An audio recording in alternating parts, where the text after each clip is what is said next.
High students, welcome to my channel. আজকের ক্লাসে bore থিওরিকে apply করে কিভাবে ইলেকট্রনের মোট এনার্জি নির্ণয় করা যায় সেটাই আমরা শিখব।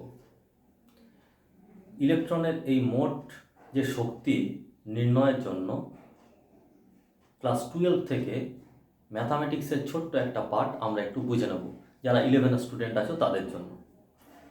দেখো, এই যে সাইনটা, এই সাইনটাকে বলা হয় ইন্টিগ্রেশন সাইন। ইন্টিগ্রেশন ডিএক্স, এই ডিএক্স এর ইন্টিগ্রেশন করলে হয় x plus c, where c is integral constant.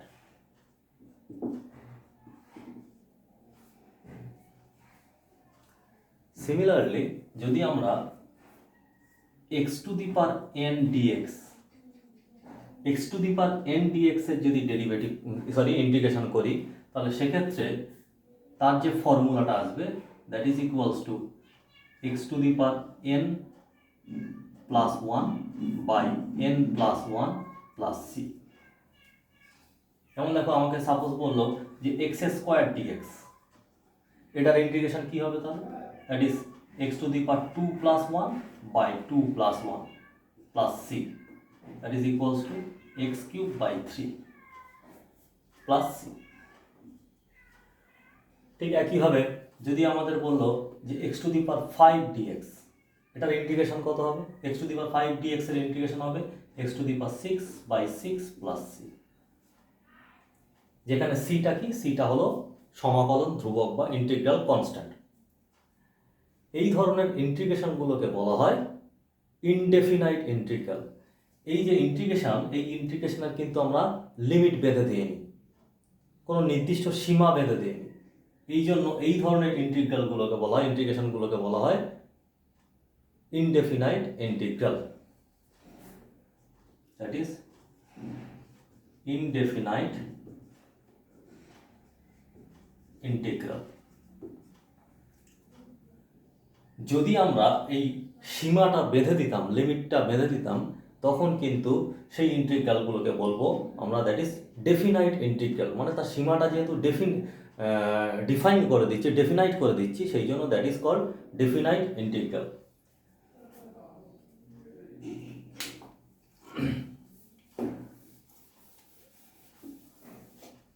তাহলে দেখো, x to the power n dx এর ফর্মুলা কি শিখলাম? X to the power n plus 1 by n plus 1। এখানে কিন্তু এন এর ভ্যালুটা that is not equals to n not equals to -1। N এর ভ্যালু যখন -1 হবে তখন কিন্তু এই ফর্মুলাটা ইউজ হবে না। এন -1 ছাড়া যে কোনো এন এর ভ্যালুর জন্য কিন্তু আমরা এই ফর্মুলাটা ইউজ করতে পারবো। কি বলছে যে x to the power -1 dx, এই ফর্মুলাটা কিন্তু আমরা এইভাবে ইউজ করতে পারবো না। দেখো, এইভাবে ইউজ করলে ফর্মুলাটা কি হবে? -1 প্লাস 1 বাই -1 প্লাস 1। তাহলে কোনো কিছুকে যদি 0 দিয়ে আমরা ডিভাইড করি, সেটা কি হয়ে যায়? ইনফাইনাইট হয়ে যায়। সেই কারণে এক্স টু এন এর ভ্যালুটা যখন -1 হবে তখন কিন্তু এই ফর্মুলাটা আমরা ইউজ করতে পারবো না। -1 ছাড়া যে কোনো এন এর মানের জন্য কিন্তু এই ফর্মুলাটা ইউজ করতে পারবো। যদি এরকম হতো যে integration x to the power -2 dx, তখন কি হবে? That is x to the power -2 plus 1 by -2 plus 1। That means x to the power -1 by -1 is equals to -1 by x plus c. তাহলে x to the power -2 dx এর integration করলে হবে -1 by x plus C. এবার আমরা দেখে নিই যে একটু ডেফিনাইট ইন্টিগ্রালগুলো কেমন হয়। দেখো, যদি এমন হয় যে এক্স ডিএক্স, এই যে ইন্টিগ্রেশনটা, এটা কিন্তু ইনডেফিনাইট ইন্টিগ্রেশন। এখন আমরা এই ইনডেফিনাইট ইন্টিগ্রেশনটাকে ডেফিনাইট করে দিচ্ছি। আমি এটা বেঁধে দিচ্ছি লিমিটটা এ টু বি। তার মানে এই এক্স এর যে মানটা হবে, সেই এক্স এর মানটা এ থেকে বি এর মধ্যে হবে। এই বিটাকে বলা হয় আপার limit. and that is lower limit.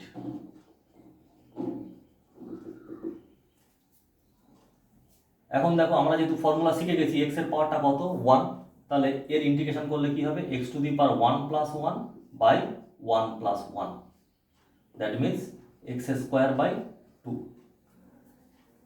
এখন দেখো এখানে কিন্তু আমরা আর কোনো সমাকলন ধ্রুবক ইউজ করছি না, কারণ কি, কারণ যেহেতু এখানে লিমিটটা বাঁধা আছে আমাদের, তাহলে that is called definite integral, যার আপার লিমিটটা ছিল b, লোয়ার লিমিটটা a। এর অর্থ কি, এর অর্থ হলো x এর মানটা একবার b হবে, x এর মানটা একবার a হবে। তাহলে x এর জায়গায় একবার b পুট করে দিই। প্রথমে আমরা আপার লিমিটটাকে বসাবো, তাহলে আপার লিমিটটাকে বসালে কত হবে, b square by 2 minus lower limit, minus put করতে হয়, সো মাইনাস লোয়ার লিমিটটা কত হবে, a স্কোয়ার বাই 2। এটাই হলো এই ডেফিনাইট ইন্টিগ্রালের মান।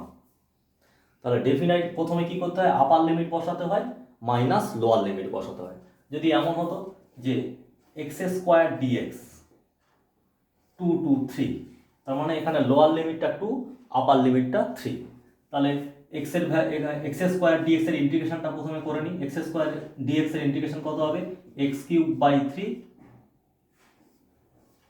যার লোয়ার লিমিটটা 2, আপার লিমিটটা 3।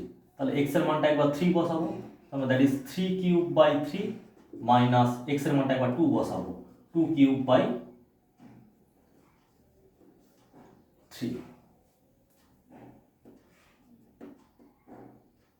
1/3 কমন নিয়ে নিচ্ছি, that is 27 minus 8, that is equals to, তাহলে কত হলো, তাহলে 19/3। তাহলে এই ডেফিনাইট ইন্টিগ্রালের ভ্যালুটা কত হবে, 19/3।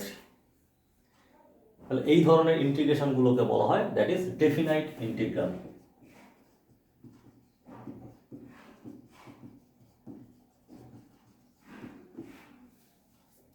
আমার এই এনার্জি ডেরিভেশনে ইন্টিগ্রেশনের এই পার্টটুকুই লাগবে, তাই সেই কারণে আমরা ক্লাস 11 স্টুডেন্টদের জন্য আমি একটু আলাদাভাবে বলে দিলাম যে কিভাবে ইন্টিগ্রেশনটা করতে হয়। ইলেকট্রনের যে total energy, that is the some of kinetic energy plus potential energy. তাহলে একটা ইলেকট্রনের টোটাল যে এনার্জিটা হয় that is kinetic energy plus potential energy. Kinetic energy যেটা, এর মানটা কত হয়, that is half mv square. এটাই হলো কাইনেটিক এনার্জির রাশিমালা, হাফ mv স্কোয়ার। এখন দেখো প্রিভিয়াস ক্লাসে আমরা যখন বোর রেডিয়াস ক্যালকুলেশন করেছিলাম, সেক্ষেত্রে কেন্দ্রাভিমুখী বল এবং কেন্দ্র বহির্মুখী বলটাকে ইকুয়াল করে ভি স্কোয়ারের একটা মান পেয়েছিলাম। কেন্দ্রাভিমুখী বল যেটা ছিল সেটা কি ছিল, 1/4πε0 into z e square by r square, এবং কেন্দ্র বহির্মুখী যে বলটা ছিল that is m v square by r. So এখান থেকে ভি স্কোয়ারের একটা মান পেয়েছিলাম, ভি স্কোয়ার ইকুয়ালস টু কি ছিল,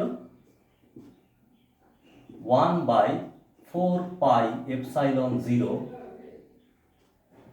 Z e square by m r. এবং এই ইকুয়েশনটাকে আমরা কি নাম দিয়েছিলাম, দ্যাট ইজ ইকুয়েশন 1। এখানে যে ভি স্কোয়ার আছে that is the linear velocity of electron. So আমরা কি করছি, এই ভি স্কোয়ারের মানটা এখানে পুট করে দিচ্ছি। So half into m into 1/4πε0 into z e square by m r. এখানে দেখো এম এম ক্যান্সেল হয়ে যাচ্ছে, তাহলে কি পাচ্ছি, 1/4πε0 into z e square by 2r। এখানে একটা আর এর মান চলে এসছে। এই আর এর মানটা আমরা যেহেতু রেডিয়াসের যে এক্সপ্রেশন, সেই রেডিয়াসের এক্সপ্রেশন পেয়ে গেছি প্রিভিয়াস ক্লাসে, এখন আমরা কি করছি, আর এর বদলে আমরা ওই মানটাই পুট করে দিচ্ছি। আর এর কি মান পেয়েছিলাম আমরা, r equals to 4πε0 n square a square divided by 4π square m z square, এটাই ছিল আর এর রাশিমালা। এই যে আর এর মানটা, এই আর এর মানটা এখানে আমরা পুট করে দিচ্ছি। So 1/4πε0 into z square by 2 into 4πε0 n square h square divided by, এটা উপরে চলে যাচ্ছে, so 4 into pi square m z square. তাহলে আর এর মানটা জাস্ট পুট করে দিয়েছি। Putting the value of r, r এর মানটা যখন পুট করে দিচ্ছি তখন রাশিমালাটা কাইনেটিক এনার্জির যে রাশিমালাটা সেটা কি দাঁড়াচ্ছে দেখে নিই। সো এটাকে 2 দিয়ে ক্যান্সেল করে দিচ্ছি, আর কিছু ক্যান্সেল হবে না। সো পেয়ে যাচ্ছি 1/4πε0 হোল স্কোয়ার, দুটো পেয়ে গেছি। So 4πε0 whole square into 2 square m z square e⁴ divided by n square h square. এটাই হলো কাইনেটিক এনার্জির রাশিমালা।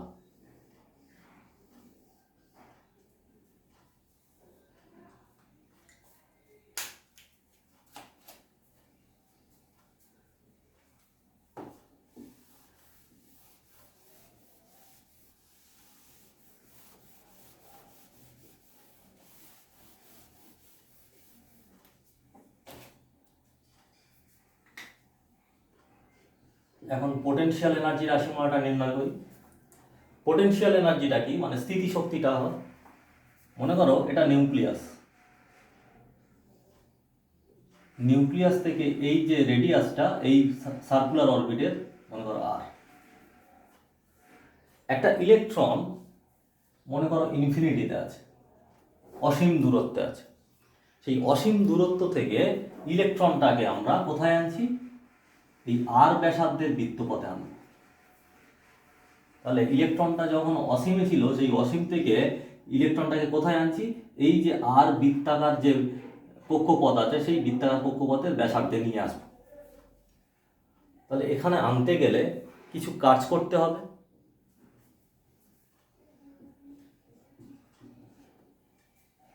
সেই যে কাজ ওয়ার্কটা, সেই ওয়ার্কটা ওই ইলেকট্রনের মধ্যে পোটেনশিয়াল এনার্জি রূপে সঞ্চিত থাকবে। তাহলে অসীম দূরত্ব থেকে একটি ইলেকট্রনকে নিউক্লিয়াস থেকে আর ব্যাসার্ধের বৃত্তপথে আনতে যে পরিমাণ কাজ করা হয়, সেই কার্যটাই ওই ইলেকট্রনের মধ্যে স্থিতিশক্তি রূপে সঞ্চিত থাকে।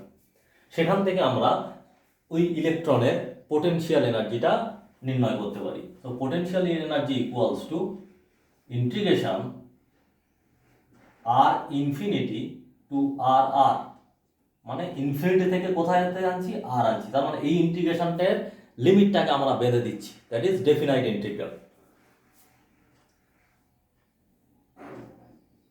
FC into dr. এই এফসিটা কি, এফসিটা হলো কুলম্বিক ফোর্স অফ অ্যাট্রাকশন।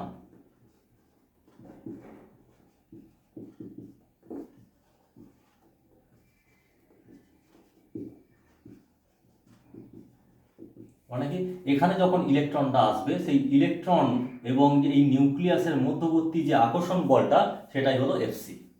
এইভাবে পোটেনশিয়াল এনার্জি নির্ণয় করা হয়। এখন দেখো এফসির মানটা আমরা বসিয়ে দিই এখানে। So integration infinity to r, এফসির মানটা কত ছিল, 1/4πε0 z square by r square. এটাই ছিল এফসির মান, coulombic force of attraction into DR.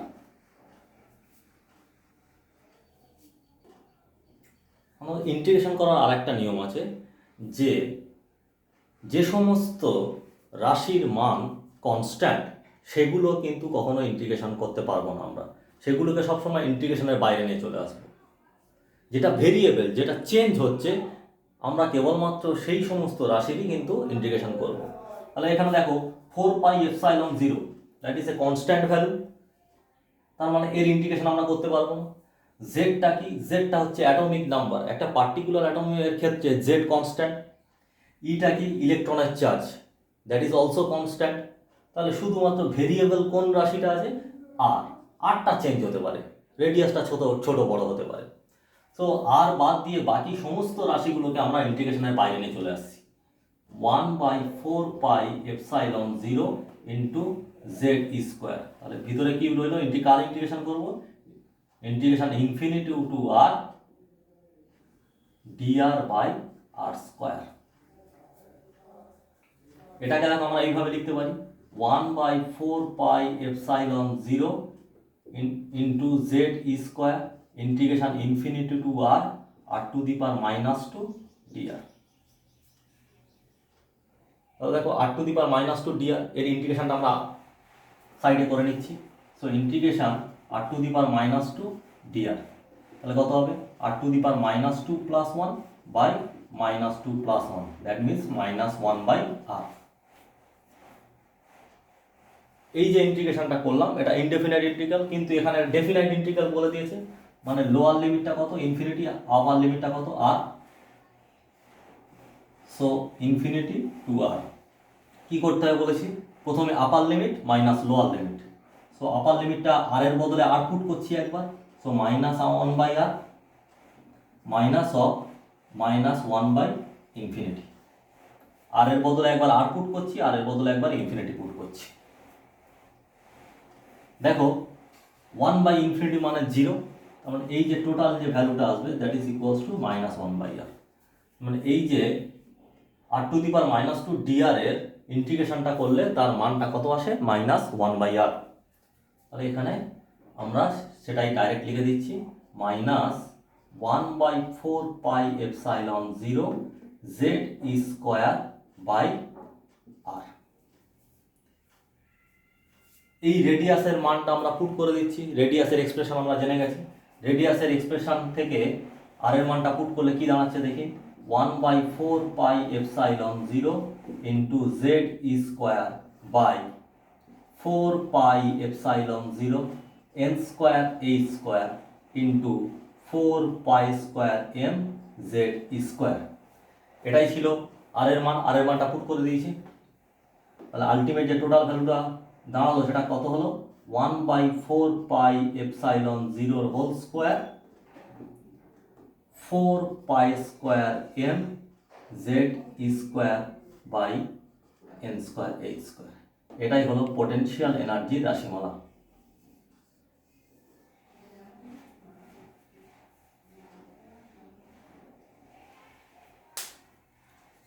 এখন আমরা কি করব, ইলেকট্রনের টোটাল এনার্জিটা নির্ণয় করব।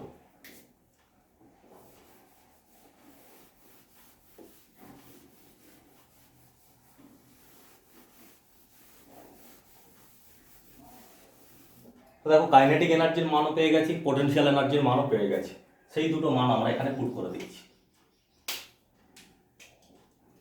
কাইনেটিক এনার্জির মান কত পেয়েছি, 1/4πε0 whole square into 2π² m z square e⁴ by n square h square. এটাই ছিল কাইনেটিক এনার্জির রাশিমালা, প্লাস পোটেনশিয়াল এনার্জির মানটা বসাচ্ছি। পোটেনশিয়াল এনার্জির মান কত এসছে, -1/4πε0 whole square into 4π² m z square e⁴ by n square h square.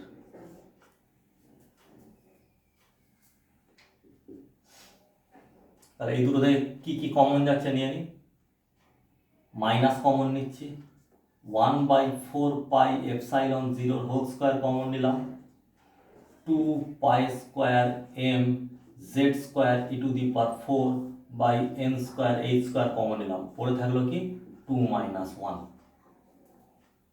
So -1/4πε0 whole square into 2π² m z square e⁴ by n square h square. তাহলে ইলেকট্রনের যে টোটাল এনার্জি, সেই টোটাল এনার্জির মানটা কত পেলাম আমরা, -1/4πε0 whole square into 2π² m z square e⁴ by n square h square. এই যে মানটা আমরা ক্যালকুলেট করেছি এটা এসআই ইউনিটে। সিজিএস ইউনিটে হলে কি হবে, যে 1/4πε0 জায়গায় 1 বসবে। সো সেক্ষেত্রে টোটাল এনার্জি কত হবে, দ্যাট ইজ -2π² z²e⁴/n²h²। এটা সিজিএস ইউনিট।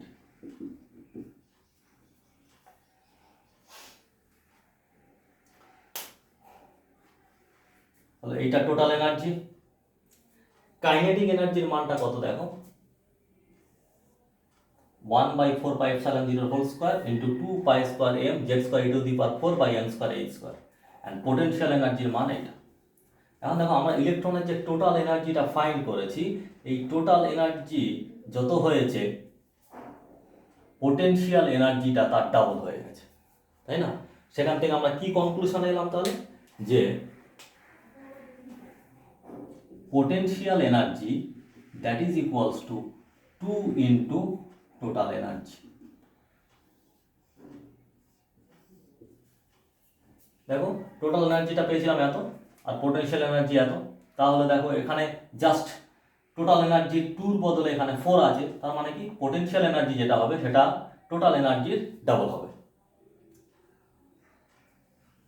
আবার দেখো এইটা ছিল কাইনেটিক এনার্জি, এটা ছিল পোটেনশিয়াল এনার্জি। কাইনেটিক এনার্জি এবং পোটেনশিয়াল এনার্জির মধ্যে একটা সম্পর্ক পেয়ে যাচ্ছি, কারণ সবগুলোই মান এক। কেবলমাত্র এখানে 2 এর বদলে এখানে 4 আছে, এখানে প্লাস সাইনের বদলে এখানে একটা নেগেটিভ সাইন আছে। তাহলে আমরা এটা লিখতে পারি, এটা যে kinetic energy that is equals two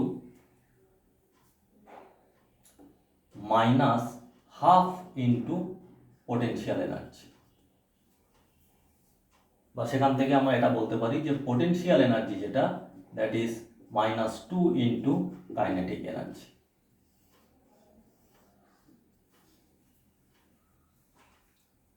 আবার দেখো কাইনেটিক এনার্জির মান এটা পেয়েছি, টোটাল এনার্জির মান কিন্তু এটা পেয়েছি। সো কাইনেটিক এনার্জি আর টোটাল এনার্জিটা কিন্তু একই, জাস্ট কাইনেটিক এনার্জির সাইনটা পজিটিভ, এটা সাইনটা নেগেটিভ। সো আমরা কি বলতে পারি, যে kinetic energy that is equals two minus of total energy.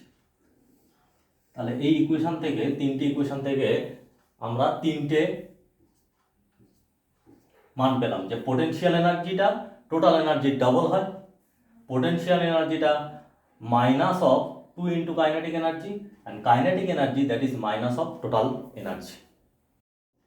তাহলে দেখো যে ইলেকট্রনের যে টোটাল এনার্জি, সেই টোটাল এনার্জির মানটা আমরা কত পেলাম, total energy that is equals to -1/4πε0² into 2π² z²e⁴/n²h²। এটাই হলো ইলেকট্রনের টোটাল এনার্জি। এই টোটাল এনার্জির মানটা কিন্তু কি এসছে, নেগেটিভ এসছে। So energy of an electron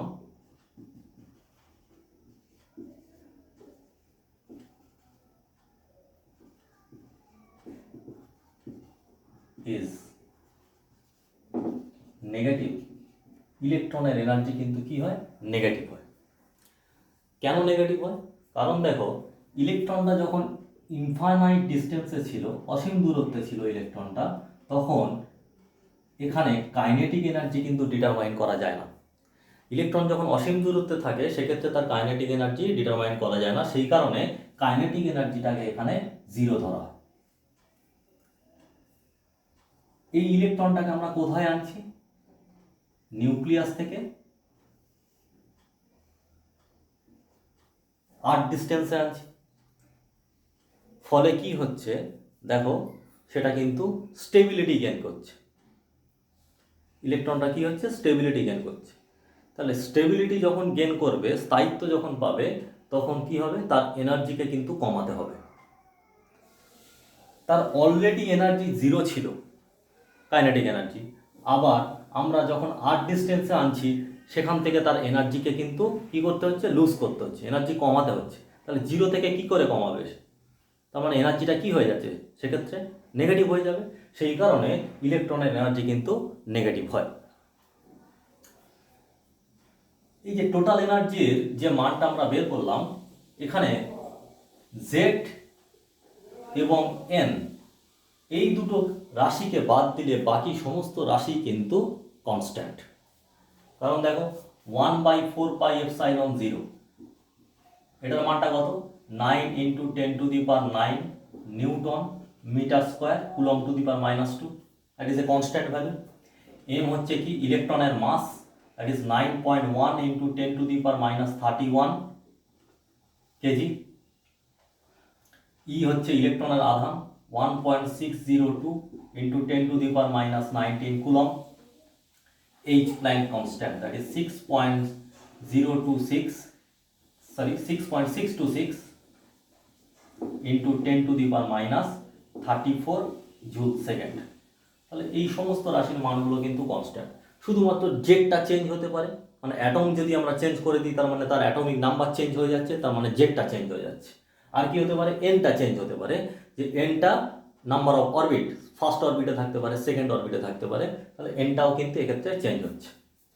এই মানগুলো যদি আমরা এখানে বসাই তাহলে টোটাল এনার্জির যে মানটা পাবো that is equals two -2.18 into 10⁻18 joule per atom. যদি আমরা এই জেড এবং এন এর ভ্যালুগুলোকে বাদ দিয়ে বাকি সমস্ত রাশির মানগুলোকে বসাই, সেই মানটা কত আসবে? -2.18 into 10⁻18 joule per atom into Z²/n²। তাহলে ইলেকট্রনের যে টোটাল এনার্জি, সেই টোটাল এনার্জির মানটা কত পেলাম আমরা? -2.18 into 10⁻18 ইন্টু Z²/n²। এই ইলেকট্রনের এনার্জিটাকে যদি আমরা ইলেকট্রন ভোল্ট এককে নির্ণয় করি, সেক্ষেত্রে টোটাল এনার্জির যে মানটা পাবো it is -13.6 electron volt per atom into Z²/n²।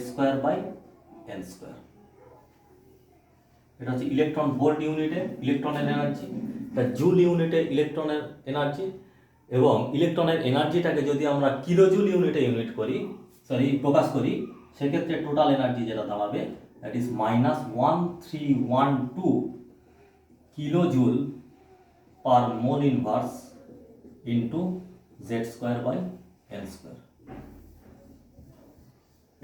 So এটা জুল ইউনিটে, এটা ইলেকট্রন ভোল্ট ইউনিটে, এবং এটা কিলোজুল ইউনিটে। ইলেকট্রনের এই যে এক্সপ্রেশনটা, এনার্জির এই যে এক্সপ্রেশনটা, that is applicable only for hydrogen.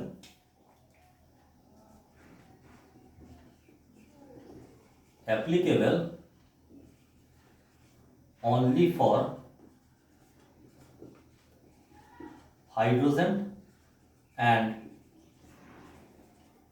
hydrogen like species।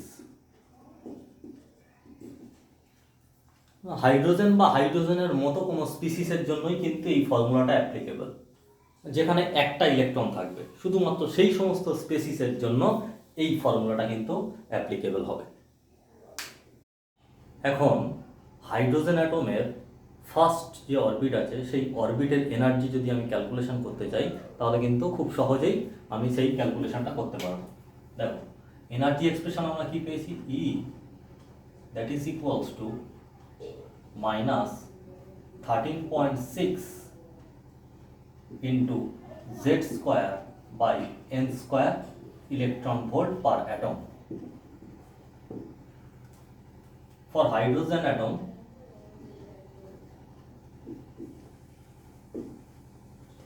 Z equals to 1 and first orbit বলেছে, so first orbit সেই কারণে NO1, Z এবং 1 এর ভ্যালু যদি এখানে পুট করে দিই, তাহলে ই হাইড্রোজেন যেটা বেরোবে সেটা কত বেরোবে? It is -13.6 into 1² electron volt per atom, so that is equals to -13.6 electron volt per atom। 13.6 electron volt per atom। 13.6 electron volt per atom, so that is equals to -13.6 electron volt per atom। 13.6 electron volt per atom, so that is equals to -13.6 electron volt per atom। 13.6 electron volt per atom, so that is equals to -13.6 electron volt per atom। সেই কারণে তাহলে কি হলো দেখো, হাইড্রোজেনের first যে orbit আছে সেই অরবিটের এনার্জিটা কত পেলাম আমরা, -13.6 ইলেকট্রন ভোল্ট পার অ্যাটম। এই কারণে আমরা আদার্স যে স্পিসিসগুলো আছে সেই স্পিসিসগুলোর এনার্জিকে হাইড্রোজেনের এনার্জির রেসপেক্টেও কিন্তু লিখতে পারি। Calculate the energy of lithium 2+ for second excited state। আমাদের লিথিয়াম 2+ যে আয়নটা আছে সেই আয়নের এনার্জি ক্যালকুলেট করতে বলছে, কার জন্য? সেকেন্ড এক্সাইটেড স্টেটের জন্য। তাহলে সেকেন্ড এক্সাইটেড স্টেট মানে n ইকুয়ালস টু কি, আমরা আগের ক্লাসে জেনেছি যে সেকেন্ড এক্সাইটেড স্টেট মানে n equals to 3। So for lithium 2+, Z equals to 3 and N equals to 3. তাহলে E of lithium 2+ that is equals to, আমরা এইভাবে লিখতে পারি, E of hydrogen into Z square by N square electron volt per atom। E of hydrogenটা কত, -13.6 electron volt into Z স্কোয়ারটা কত, 3 square, N স্কোয়ারটা 3 square, তো 3 স্কোয়ার ক্যান্সেল হয়ে গেল, তো that is equals to -13.6 electron volt per atom. So second excited স্টেটের এনার্জিটা কত পেলাম আমরা লিথিয়াম 2+ এর, that is -13.6 electron volt per atom. তো মনে করো যে একটা ইলেকট্রন যে অরবিটে আছে সেই অরবিটটা Ni এবং এই অরবিটের করসপন্ডিং যে এনার্জিটা আমরা ধরলাম ENI। তাহলে Ni অরবিটের করসপন্ডিং এনার্জি ENI এবং NF অরবিটের করসপন্ডিং এনার্জিটা ENF, যেখানে NF is greater than Ni। NFটা বড়, Niটা ছোট। মনে করো ইলেকট্রনটা NF অরবিটে আছে, সেখান থেকে ইলেকট্রনটা Ni অরবিটে এলো, তাহলে কি করবে? সে এনার্জি লুজ করবে, এনার্জি ছেড়ে দেবে। যে এনার্জিটা ছেড়ে দেবে সেই এনার্জির ওয়েভলেন্থ ল্যামডা যদি হয়, তাহলে প্ল্যাঙ্কের ইকুয়েশন থেকে আমরা এটা লিখতে পারি যে del E that is equals to hc by lambda। del টা কত? that is E NF minus E NI।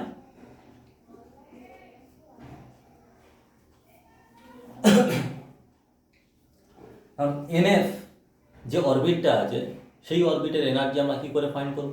ইলেকট্রনটা যখন যে অরবিটে থাকবে সেই অরবিটের এনার্জিটাই ইলেকট্রনের এনার্জির সঙ্গে equal.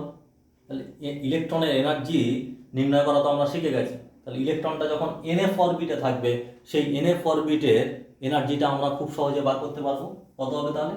That is -1/4 pi epsilon 0 whole square into 2 pi square m z square e to the power 4 by n square h square, এই nটা কত? NF square h square minus Ni। ইলেকট্রনটা যখন Ni অরবিটে আসছে ইলেকট্রনের এনার্জি আর মানে Ni অরবিটের এনার্জিটা কিন্তু same হবে।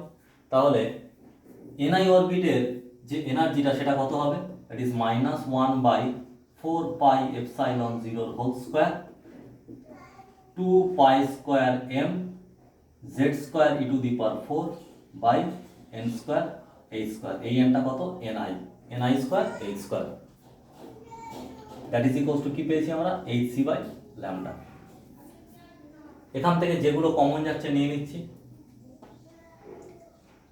That is 1/4 pi epsilon 0 whole square two pi square m e to the power 4 by h square into z স্কোয়ারটাকে আমরা আলাদা লিখছি। তবে কি পড়ে থাকছে দেখো, পড়ে থাকছে 1 by ni square minus 1 by nf square. কারণ কি এনআইটা পজিটিভ হয়ে যাচ্ছে আর এনএফটা নেগেটিভ হয়ে যাচ্ছে, তাহলে যদি আমরা এটা কমন নিই এই মানটা পড়ে থাকছে, that is equals to h c by lambda. এখান থেকে দেখো আমরা কি করছি যে 1 বাই ল্যামডার ভ্যালুটা বার করছি। 1 by lambda that is equals to তাহলে কি দাঁড়ালো 1 by 4 pi epsilon 0 whole square into 2 pi square m e to the power 4 by ch cube. এই এইচ সিটাকে এবারে নিয়ে চলে আসছি, তাহলে সিএইচ কিউব হয়ে যাবে into z square into 1 by ni square minus 1 by nf square. এই যে মানটা পেলাম দেখো এখানে কিন্তু সবগুলোই কনস্ট্যান্ট, তাই না? এম ইলেকট্রনের মাস, ই ইলেকট্রনের charge, c velocity, h flying constant, তাহলে সবগুলোই কনস্ট্যান্ট। এই কনস্ট্যান্টের ভ্যালুগুলোর মান যদি বসাই এর মানটা আসবে that is 109,677 centimetre inverse into z square into 1 by ni square minus 1 by nf square. এই যে ভ্যালুটা পেয়েছি 109,677 সেন্টিমিটার ইনভার্স, এটাই কিন্তু রিডবার্গ কনস্ট্যান্টের মান। এবং এই ইকুয়েশনটাকেই আমরা বলেছিলাম রিডবার্গ ইকুয়েশন। সো রিডবার্গ ইকুয়েশনটা কি হচ্ছে 1 by lambda that is equals to R into z square into 1 by ni square minus 1 by nf square. এই সমীকরণটাকেই বলা হয় রিডবার্গ ইকুয়েশন।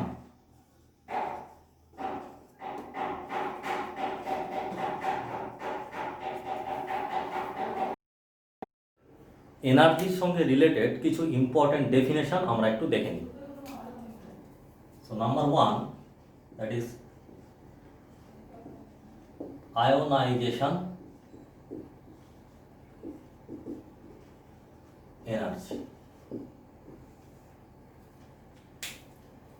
দেখো নিউক্লিয়াসের বাইরে যে অরবিটটা আছে n ইকুয়ালস টু 1, এটাকে আমরা বলছি দ্যাট ইজ গ্রাউন্ড স্টেট।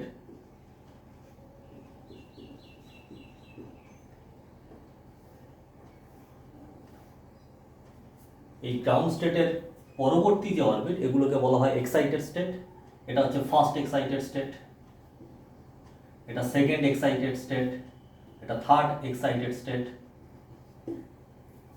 এগুলো সব হলো এক্সাইটেড স্টেট। তাহলে এখানে ফার্স্ট এক্সাইটেড স্টেট মানে n equals to 2, second excited state মানে n equals to 3, third excited state মানে n ইকুয়ালস টু 4। এখন মনে করো যে একটা ইলেকট্রন গ্রাউন্ড স্টেটে আছে, এই গ্রাউন্ড স্টেটের ইলেকট্রনটাকে আমরা ইনফিনিটিতে নিয়ে যাব। এই গ্রাউন্ড স্টেটের ইলেকট্রনটাকে ইনফিনিটিতে নিয়ে যেতে যে মিনিমাম অ্যামাউন্ট অফ এনার্জি লাগে তাকেই বলা হয় ionization energy. So ionization energy বলতে আমরা কি বুঝি? That is the minimum amount of energy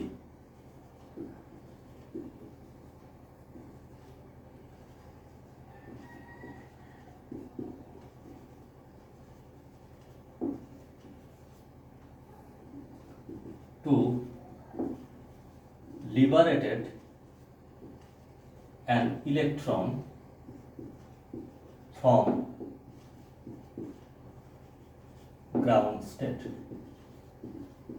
ground state থেকে একটা ইলেকট্রনকে লিবারেটেড করার জন্য যে মিনিমাম অ্যামাউন্ট অফ এনার্জি লাগে তাকেই বলা হয় আয়োনাইজেশন এনার্জি। তো আয়োনাইজেশন এনার্জির জন্য Ni that is equals two কত হবে? That is equals to 1 and Nf that is equals to infinity. তাহলে গ্রাউন্ড স্টেট থেকে আমরা ইনফিনিটিতে নিয়ে যাচ্ছি, এর জন্য যে অ্যামাউন্ট লাগছে, যে অ্যামাউন্ট অফ এনার্জি লাগছে তাকেই বলা হয় আয়নাইজেশন এনার্জি। আবার দেখো একটু আগে আমরা যখন ইলেকট্রনের টোটাল এনার্জি নির্ণয় করেছি তখন কি করেছিলাম, ইনফিনিটি থেকে ইলেকট্রনটাকে গ্রাউন্ড লেভেলে নিয়ে এসেছিলাম। তাহলে আমরা এটা বলতে পারি যে total energy that is equals two minus of ionisation energy.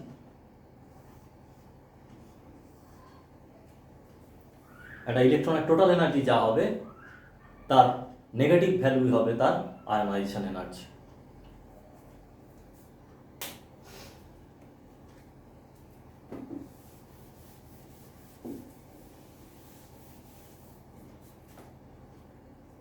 Second আমরা পড়ছি that is separation energy.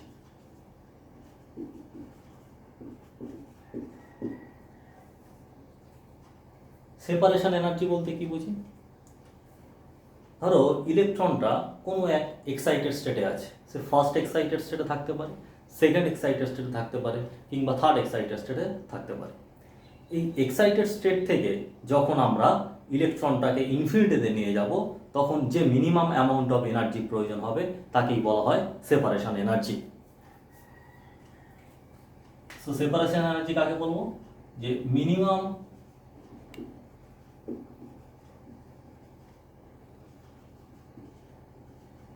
amount of energy required for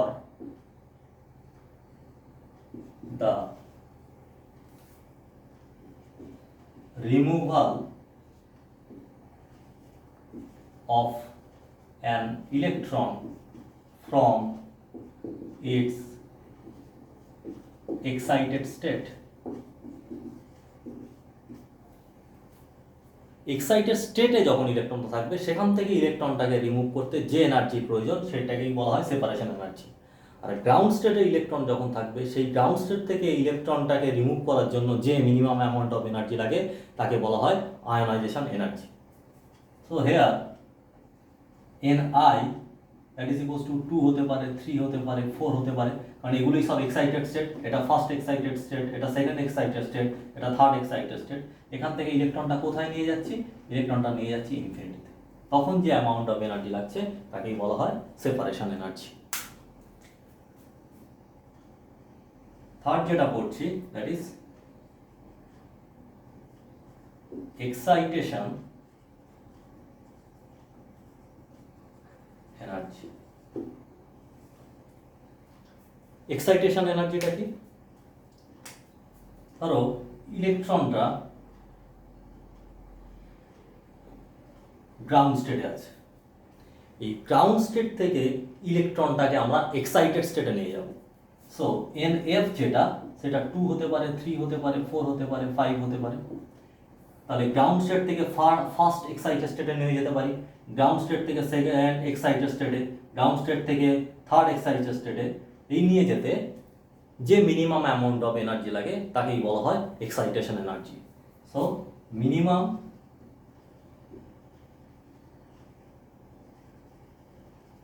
energy required for the removal of an electron from ground state to excited state। Ground state থেকে excited স্টেটে নিয়ে যাওয়ার জন্য যে minimum amount of energy প্রয়োজন হয় তাকেই বলা হয় এক্সাইটেশন এনার্জি। আশা করি আজকের লেকচারটি তোমাদের ভালো লেগেছে। যদি ভালো লেগে থাকে অবশ্যই লাইক করো এবং আমার চ্যানেলকে সাবস্ক্রাইব করো। Thank you.